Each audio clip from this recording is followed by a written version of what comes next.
I'm often asked, which group of narcissists is the most dangerous by far? Politicians? No, I say. Politicians have to work in coalitions with allies. Their behavior is constrained by multiple factors within the state, within the party, within their constituencies. And this applies even to the most extreme and egregious dictator. So how about YouTube influencers who spread misinformation and nonsense online? Yeah, they cause damage, definitely. What they are doing is wrong. They're charlatans and con artists, but they are not as dangerous as the third group, which I consider to be the most dangerous narcissists: medical doctors and physicians. My name is Sam Vaknin. I'm the author of Malignant Self-Love, Narcissism Revisited. I'm a former visiting professor of psychology and currently on the faculty of CIAPS. And today we are going to discuss doctors. I said that politicians are constrained by coalitions of allies.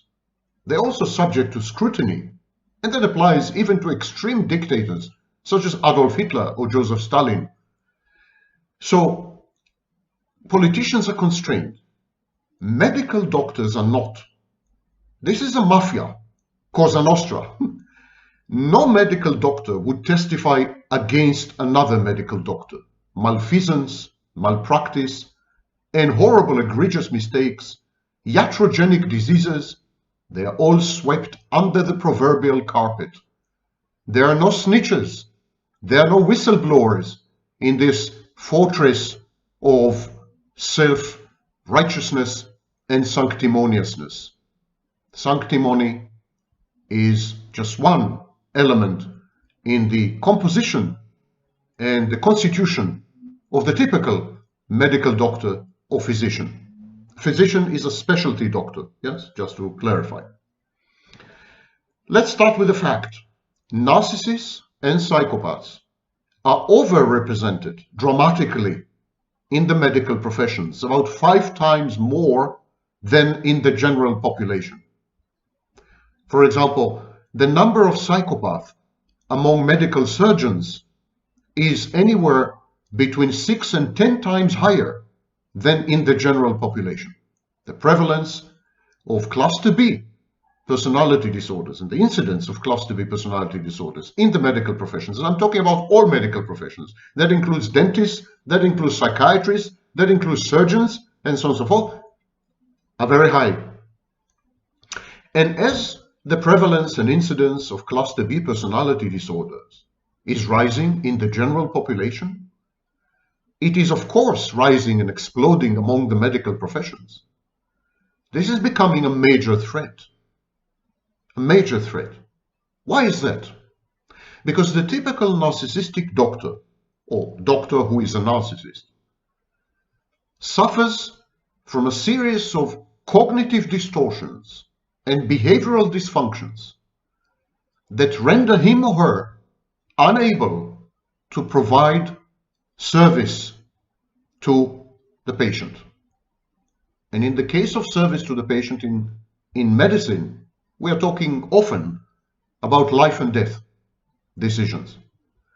So the doctor's narcissism hinders, obstructs, impedes, and undermines the doctor's ability to treat the patient appropriately, with boundaries, with the application of bleeding edge information and knowledge, and with humility that is required.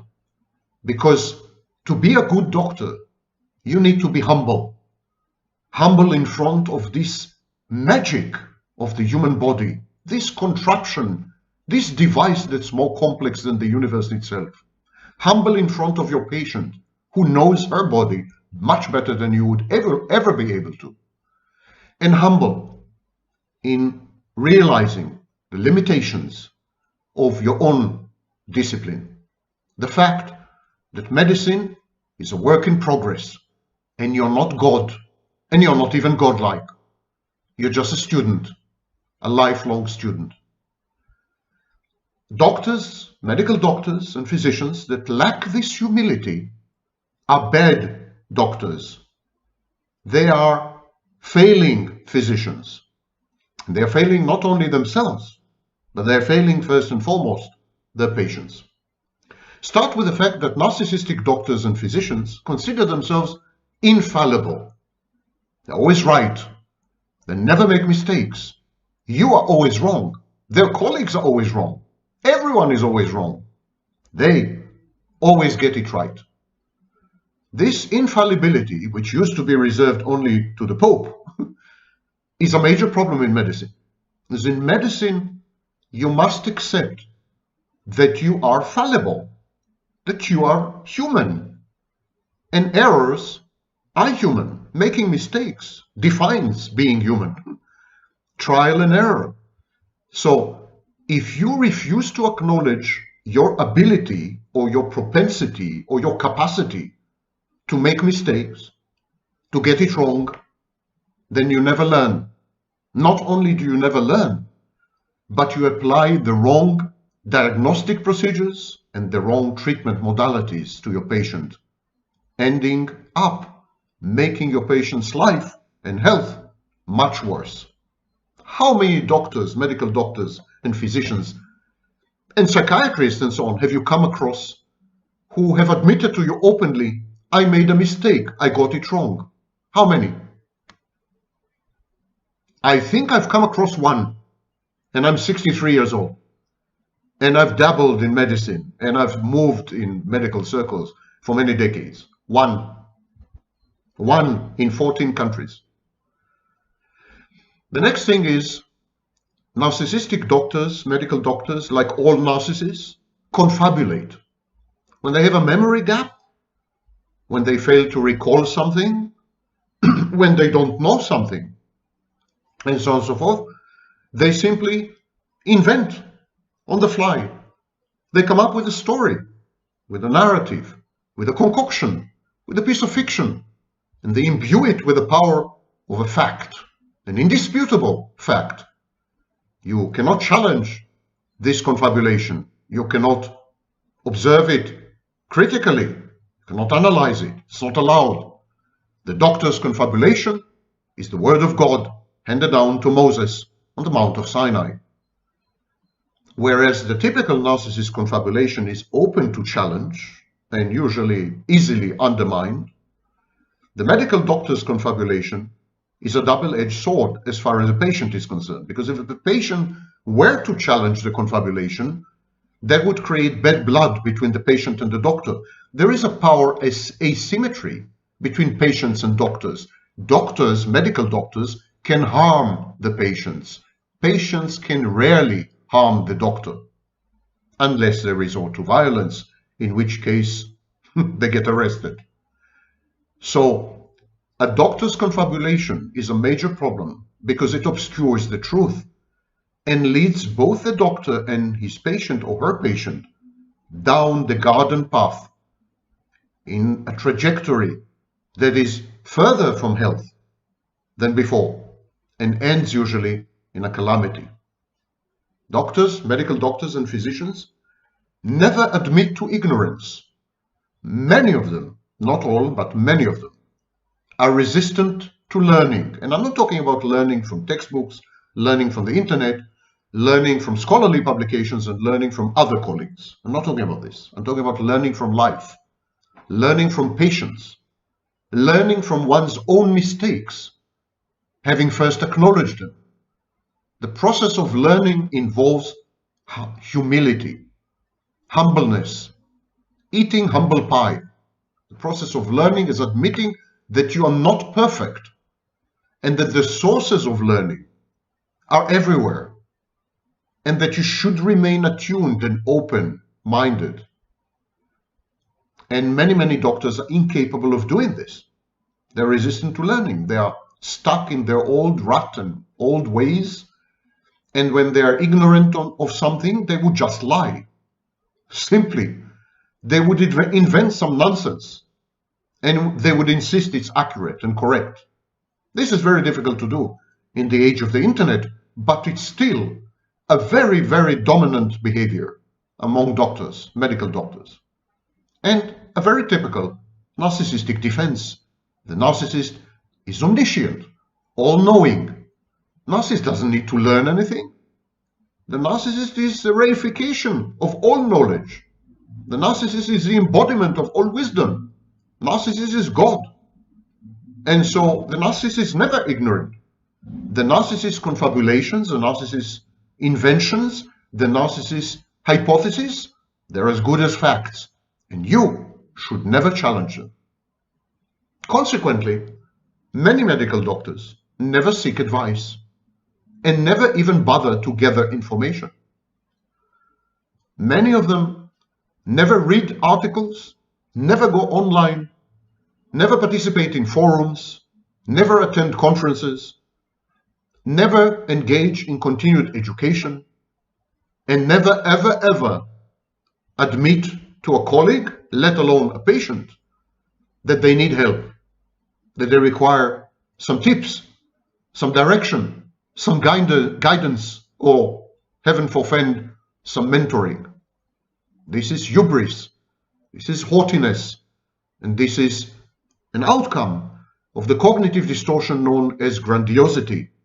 Because I'm divine, because I'm a deity, my knowledge is perfect, and I'm able to come up with all the advice and all the stratagems and all the strategies and all the coping mechanisms necessary. I don't need anyone. I'm utterly self-sufficient and self-contained. Now, when your profession is about dealing with life and death, when you truly have godlike powers at your fingertips, when your decisions could mean the difference between survival and extinction, it's easy to believe that you're God or that you're godlike. There is no psychodynamic distinction, no psychological difference between serial killers and medical doctors. They both can take life away. Of course, medical doctors are motivated by healing. They want to heal. They want to give life. But they want to give life for the very same psychological reason that the serial killer wants to take life. They want to feel like they are gods, like they are divinities, like they are some kind of ancient primitive deities. And they expect human sacrifice. They expect you to sacrifice your dignity, your self-respect, your critical thinking. They expect you to suspend your individuality when you cross the threshold into their clinic or office. They're in charge the way parents are, and you're being infantilized and regressed. As an infant, you have no right to dispute the doctor's judgment, to ask questions, to demand explanations, to search for information on your own. You have no right to do any of these things. And if you do, you're a bad patient and you ought to be penalized aggressively or passive-aggressively. Many doctors, therefore, medical doctors and physicians, and I repeat, this includes psychiatrists, are hypervigilant.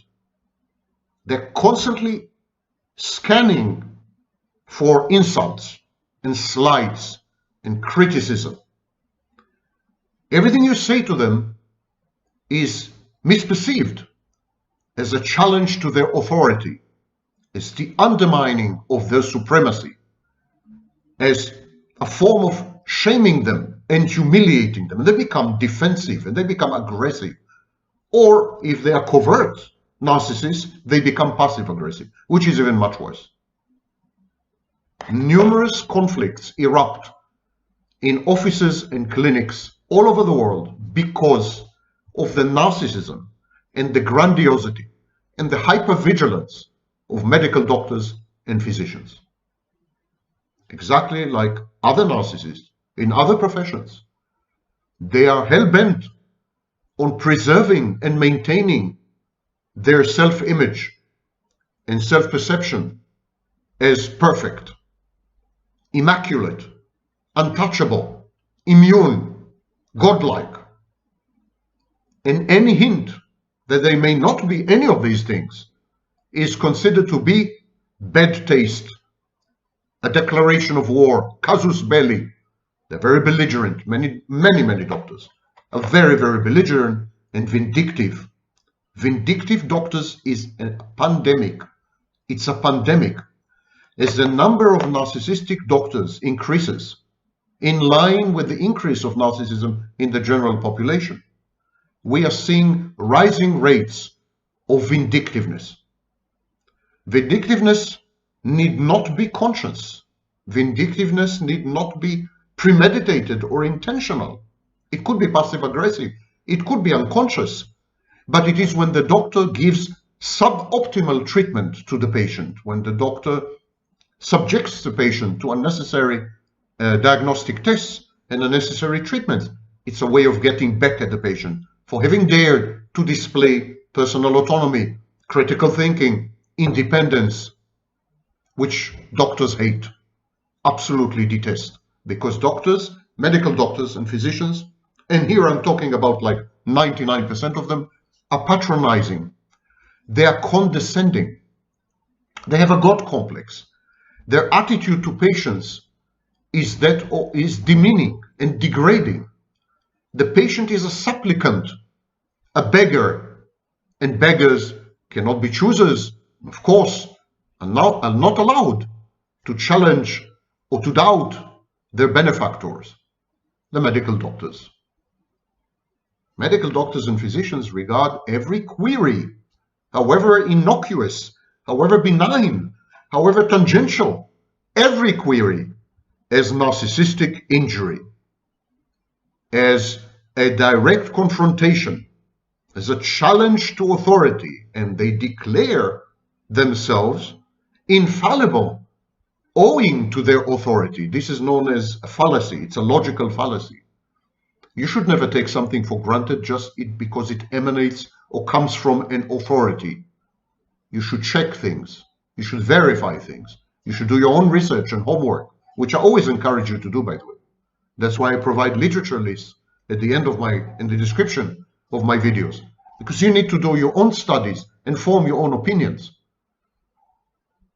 Definitely medical doctors and physicians are more qualified than you are in the technical sense. They know the body better than you do. They have vast repository of information and knowledge, structured and otherwise, which you could not hope to gain in a single meeting or 10 meetings.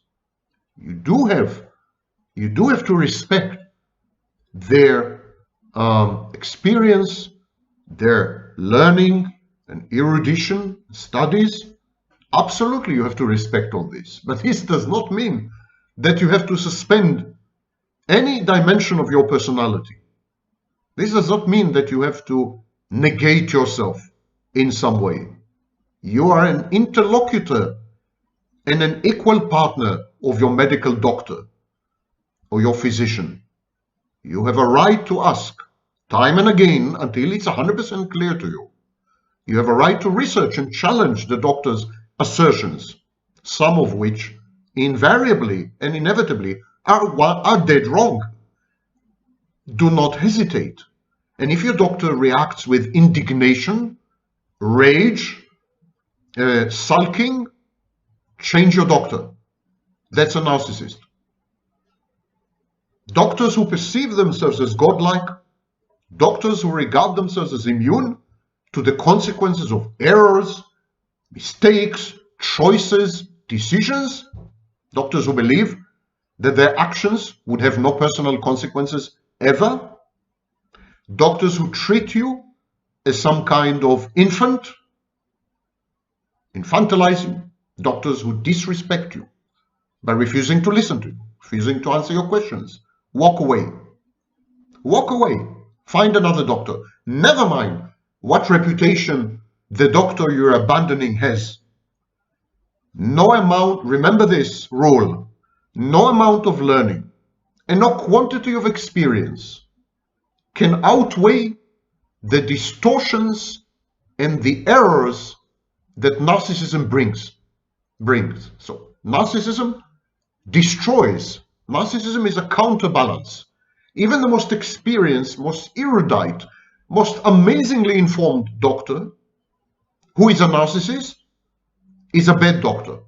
Is a doctor who would make the wrong decisions based on emotional dysregulation, based on narcissistic injury, based on rage, based on It's a doctor, it's a person. Narcissist is a human being, or a simulation of a human being who is out of control.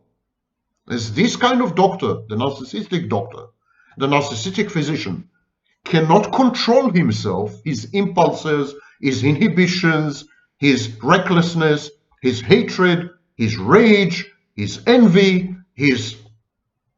You see what I mean? A narcissist is the wrong doctor for you, regardless of how many letters he has after his name, how many books he has written, how many articles he has published, and how many decades he spent in the profession.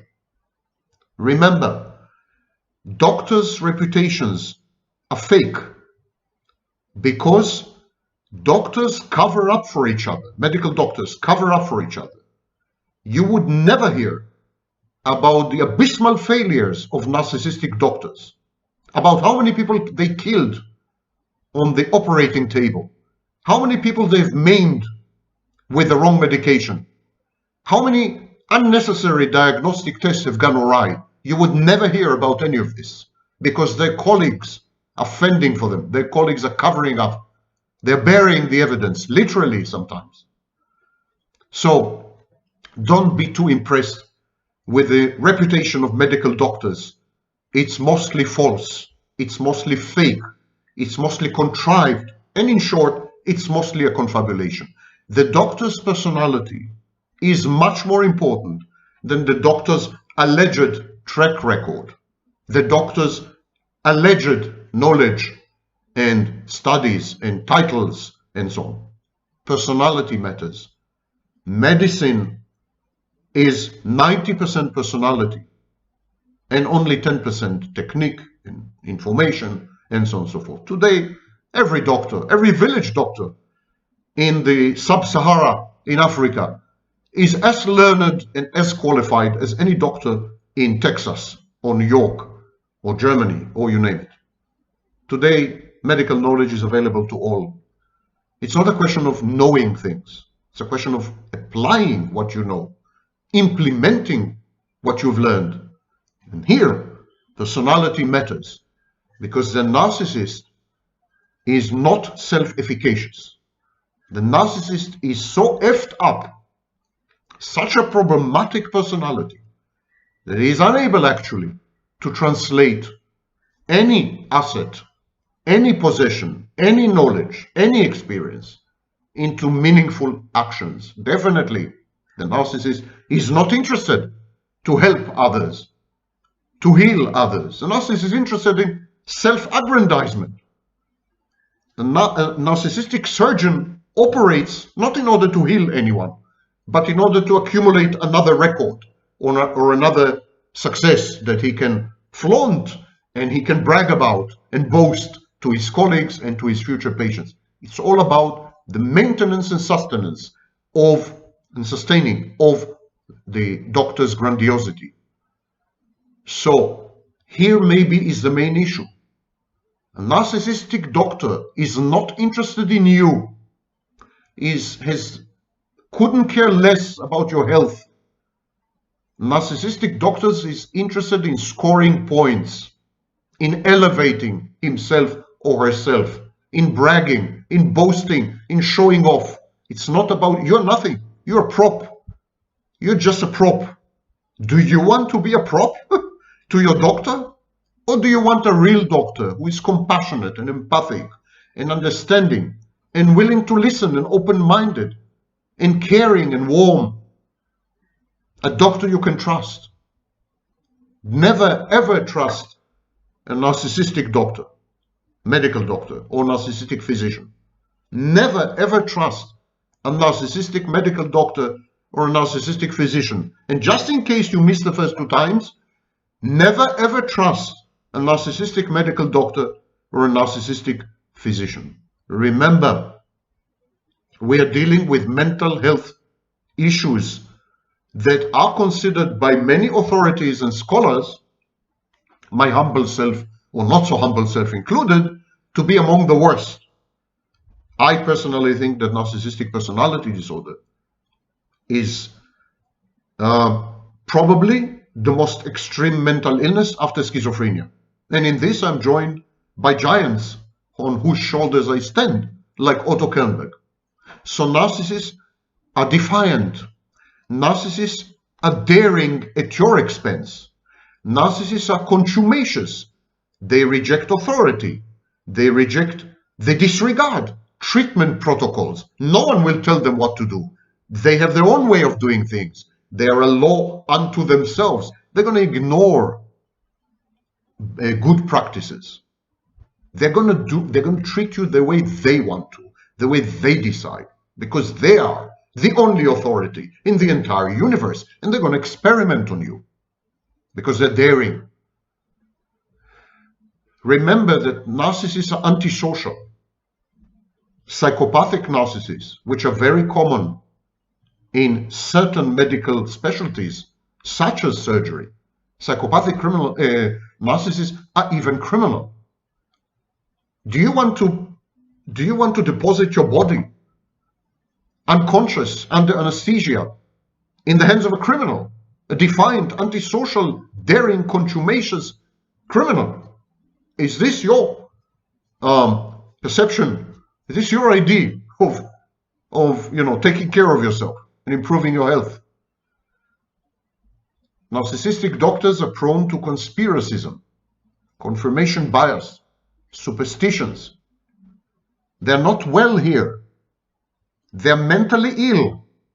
You could be mentally ill and a medical doctor. You could be mentally ill and a physician. You could even be mentally ill and be a famous medical doctor, an authority physician, but you are still mentally ill, and when push comes to shove, this kind of doctor, his mental illness takes over, and you can forget all his learning, all his experience, all his publications, all his braggadocio, all his aura, all his godlike and god complex. You can forget all this. This is the critical moment his mental illness takes over, especially if you dared to pretend that you're somehow involved in the process of your own treatment, because you should never. He is superior to you. He is God. Who are you? You're nothing. You're a prop. Shut up. Narcissistic doctors, medical doctors and physicians objectify you. They make you into an object. And they don't hesitate to gaslight you. Gaslight you if they are psychopathic, within a fantasy space, which is essentially cult-like. Narcissistic doctors create cults, and you as a patient should belong to this cult.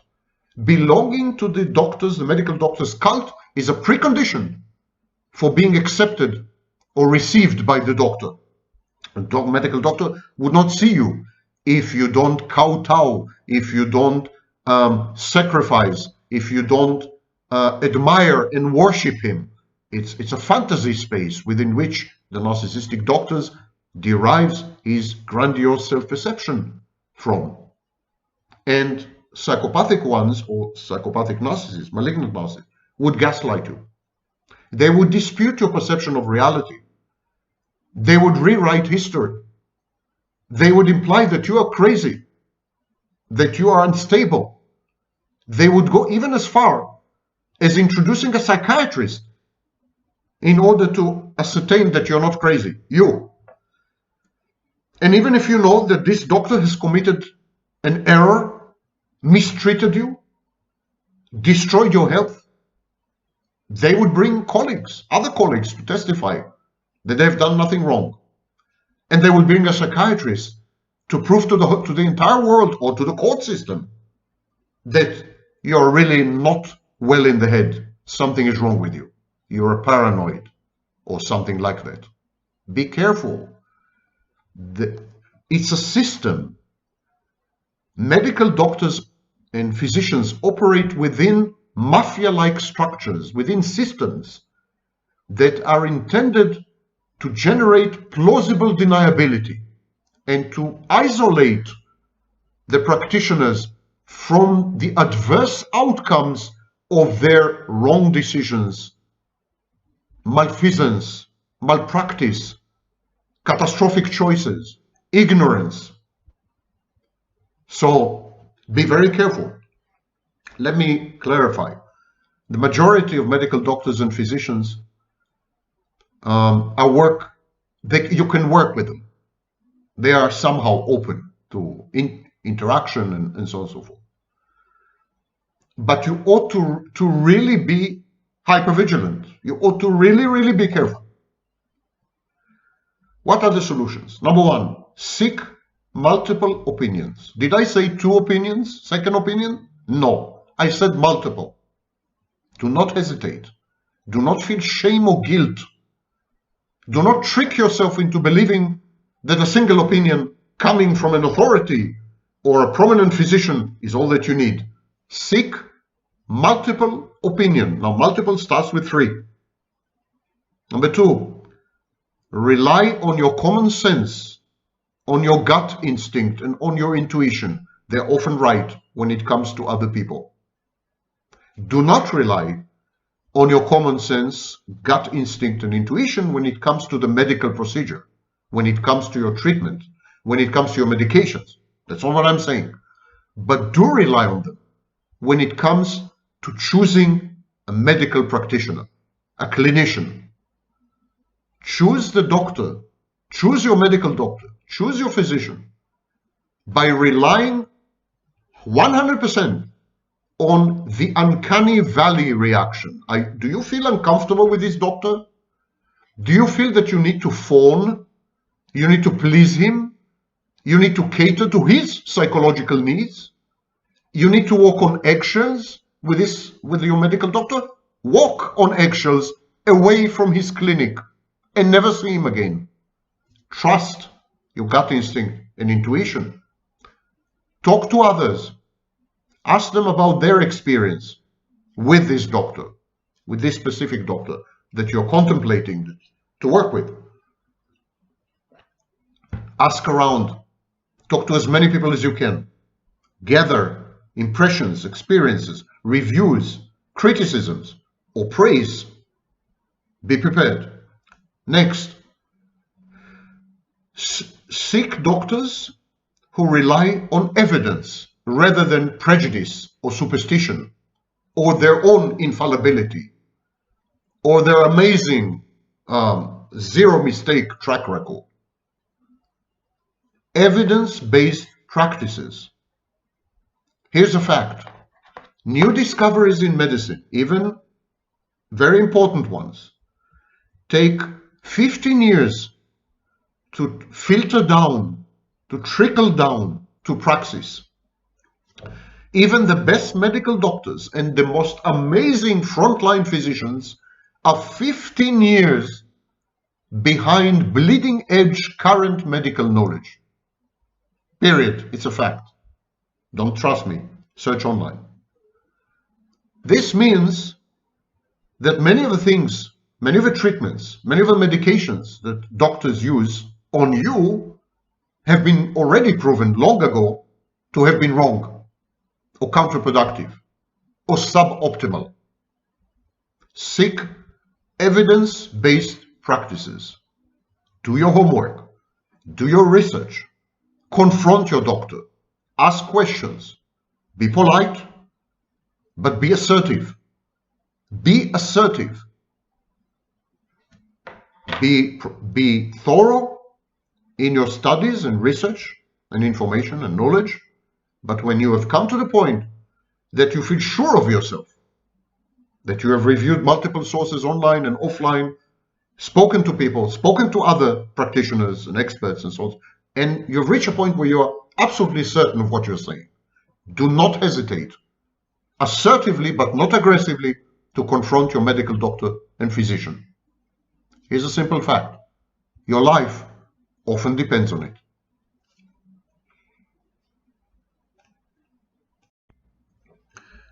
The other day, I watched a Hungarian movie, wonderful Hungarian movie, titled Semmelweis.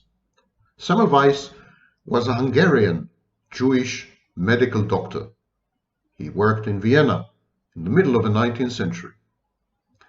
At that time, many women were dying at childbirth from an unexplained fever which took over their bodies, destroyed it from head to toe.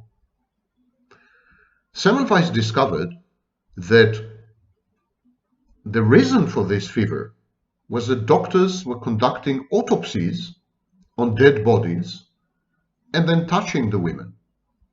And of course, passing on bacteria and so on from the corpses to the very living pregnant women. But when he tried to introduce his findings, he was persecuted, prosecuted, haunted, attacked, threatened by the entire medical establishment. The hubris, the vanity, the grandiosity, the mafia-like activities, the criminal misconduct, egregious misconduct of all the medical doctors involved in the film are mind-boggling and breathtaking. Not surprisingly, at the age of 46 or 47, he ended his life. He ended up in a mental asylum with a psychosis, a psychotic disorder. He did not survive his ordeal. Semmelweis is not so much about this particular doctor as it is about the flaws of human nature and especially narcissism in the medical establishment. It summarizes neatly, albeit lengthily, my arguments in this video, and I strongly recommend that you rush and hurry to watch this film.